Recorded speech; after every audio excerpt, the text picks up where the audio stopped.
Écoutez, déjà bonjour à tous. Je remercie Geoffroy et Frédéric pour leur invitation pour m'amener à parler d'une pathologie que j'affectionne tout particulièrement, ce qui est l'instabilité postérieure d'épaule. Et à travers le topo, je vais justement essayer de vous montrer quelle rééducation on va pouvoir amener à nos patients. Du coup, au niveau épidémiologie, si on fait juste un petit tour sur l'instabilité postérieure, on estime sa prévalence entre 2 à 10% de toutes les instabilités qui existent, donc bien loin derrière, bien évidemment, l'instabilité antérieure, qui est la grande instabilité d'épaule. Je crois que c'est dit depuis le début, maintenant on le comprend assez bien. Comme l'instabilité antérieure, elle va toucher une jeune population, que ce soit une population de jeunes athlètes ou de sportifs de lancer, ou même une population qui n'est pas forcément sportive et qui va présenter des troubles des tissus articulaires et périarticulaires, on le définira par la suite. Je voudrais attirer votre attention aujourd'hui sur le fait que c'est une pathologie qui, à mon avis, à cause de la fréquence des patients qu'on a, qui est souvent mal diagnostiquée ou sous-évaluée en pratique quotidienne. On en parlait encore tout à l'heure à la pause avec Aziz. Il n'est pas rare et c'est assez fréquent que lors de leur formation d'avoir 2-3 patients, même Frédéric, je pense que c'est un peu la même chose chez toi, d'avoir des patients ou des kinés qui viennent avec des instabilités postérieures et avec un réel manque de connaissances aujourd'hui en rééducation, aussi bien sur la physiopathologie que sur l'examen clinique, que sur la rééducation à proprement parler. Et pourtant, on a un rôle qui est central, voire primordial sur ces pathologies-là. Si on s'attache un peu aux mécanismes lésionnels, Geoffroy en a parlé lors de son topo, on va retrouver des mécanismes qui vont être d'ordre traumatique, avec notamment un choc sur l'épaule en flexion, adduction et rotation interne.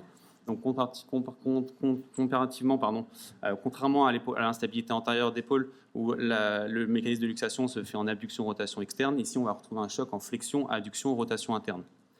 On peut également retrouver des patients qui vont avoir un choc direct face antérieure de l'épaule.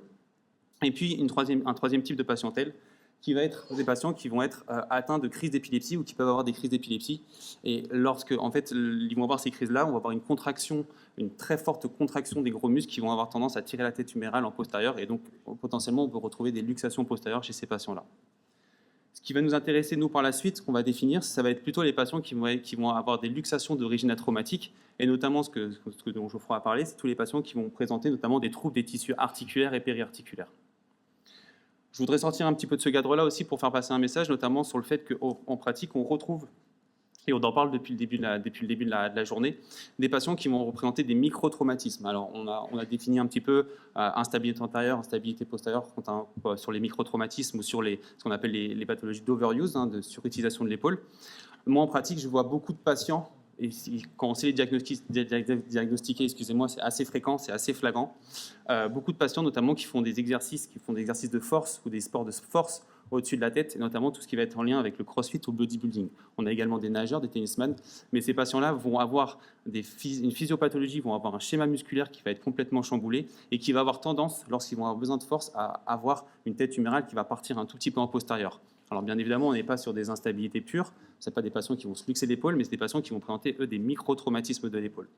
Si on revient un petit peu à notre sujet, sur l'instabilité postérieure fonctionnelle d'épaule, c'est Moroder qui l'a défini en 2017 et en 2019. L'instabilité postérieure fonctionnelle d'épaule, c'est des patients qui vont être capables de se luxer l'épaule de façon volontaire ou involontaire à cause d'un schéma musculaire pathologique de la coiffe et des muscles scapulaires. Et ce schéma musculaire peut être accompagné d'anomalies des déficits structurels, ces déficits qui peuvent être acquis ou innés. Ce schéma d'activation musculaire pathologique, il a été défini en 2012 par Jaggi, qui a montré que chez ces patients-là, on va avoir une hyperréactivité des grands muscles, notamment du grand dorsal et du grand rond, qui va être contrebalancée par, au contraire, une diminution de l'activité de la coiffe des rotateurs, et notamment de la coiffe postérieure. Et c'est ce déficit de balance musculaire qui fait qu'au final, on va avoir une coiffe qui va beaucoup moins jouer son rôle de stabilisatrice, et au contraire, des grands muscles qui vont avoir tendance à tirer la tête humérale en postérieur, en postéro-inférieur. Donc en pratique, on a vu chez certaines vidéos déjà, ça donne ça. Des patients qui vont être capables de façon très volontaire de se luxer l'épaule en postéro-inférieur. Des patients de façon involontaire, comme chez cette jeune patiente où l'épaule, en fait, la tête humérale va venir se reloger lors de la descente dans la cavité articulaire. Et puis des patients, on l'a vu tout à l'heure, qui vont être capables de se luxer eux-mêmes, de subluxer l'épaule en postérieur avec ce geste qui est très caractéristique justement de flexion, adduction, de flexion et de rotation interne. Nous, en tant que rééducateurs, si on a un conseil à donner à ces patients-là, notamment en troisième cas, c'est complètement d'arrêter ce mécanisme lésionnel. On sait que chez ces patients-là, et ça a été bien défini par Geoffroy, que l'instabilité postérieure est moins douloureuse, voire quasiment pas douloureuse, contrairement à l'instabilité antérieure. Et donc, ça a été assez bien référencé dans la littérature. On a des patients qui vont être capables de reproduire des dizaines et des dizaines de fois leur mécanisme de luxation ou de subluxation. Or, on sait qu'à force de mécanismes et de subluxation, l'instabilité de l'épaule est mise en péril de plus en plus et les stabilisateurs passifs également. Si on s'attache maintenant à la rééducation à proprement parler, la littérature malheureusement est assez pauvre concernant la rééducation de l'instabilité postérieure d'épaule. Si on se base réellement sur uniquement la rééducation à proprement parler, on a quelques études qui sont parues, mais malheureusement ces études sont de mauvaise qualité méthodologique. La seule qui a peut-être montré une efficacité, c'est l'étude de Warby, qui elle met en avant l'efficacité du programme de Lynn Watson. Lynn Watson, qui est une physio australienne, qui a établi un programme de rééducation sur 12 semaines, assez protocolisé pour les instabilités postérieures et multidirectionnelles d'épaule. Sur quoi se base ce programme de rééducation? Il se base sur une reprogrammation neuromusculaire des muscles de la coiffe et des muscles scapulaires de bas niveau d'amplitude jusqu'à arriver à des niveaux d'amplitude élevés. Elle se base sur une résistance élastique. Alors, c'est assez protocolisé. Je vous invite à aller voir son protocole dans la littérature. On ne va pas le définir ici, mais c'est sur ce principe-là, et c'est celui aujourd'hui qui semble en tout cas montrer une efficacité sur la prise en charge de ces patients-là. Si on sort un petit peu de ce programme établi et qu'on prend ce principe de reprogrammation neuromusculaire, on peut avoir des exercices de ce type-là, où le but, c'est vraiment d'avoir un contrôle total de ses muscles scapulaires, de sa coiffe des rotateurs, jusqu'à arriver à des hauts niveaux d'amplitude. Si on sort un petit peu de ce programme de Watson, la rééducation de l'instabilité postérieure d'épaule va tourner autour de trois grosses indications. La première, c'est le renforcement musculaire assez classique de certains muscles précis dont on définira par la suite. Le deuxième, c'est l'utilisation d'outils d'électrostimulation. C'est Moroder qui l'a défini en 2020 sur un protocole, sur une étude. On va en parler juste après.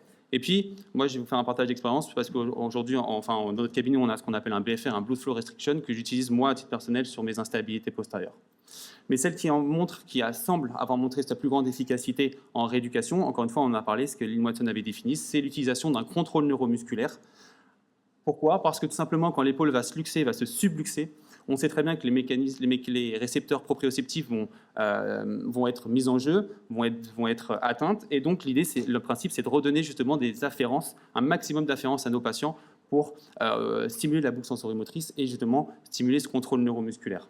Qu'est-ce que ça peut donner en pratique? Ça peut donner des exercices un petit peu comme ça, où là, on va venir chercher un contrôle de la tête humérale et du plan postérieur vers 90 degrés d'élévation, là où en général l'épaule se subluxe ou se luxe.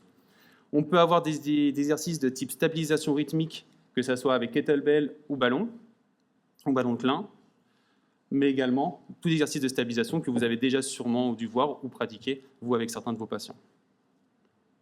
L'apport d'une chaîne cinétique aussi est très importante, on en parlait tout à l'heure. Il ne faut pas hésiter à challenger ces patients, à intégrer toute une chaîne cinétique pour favoriser justement le recrutement des muscles scapulaires et le recrutement des muscles de la coiffe des rotateurs.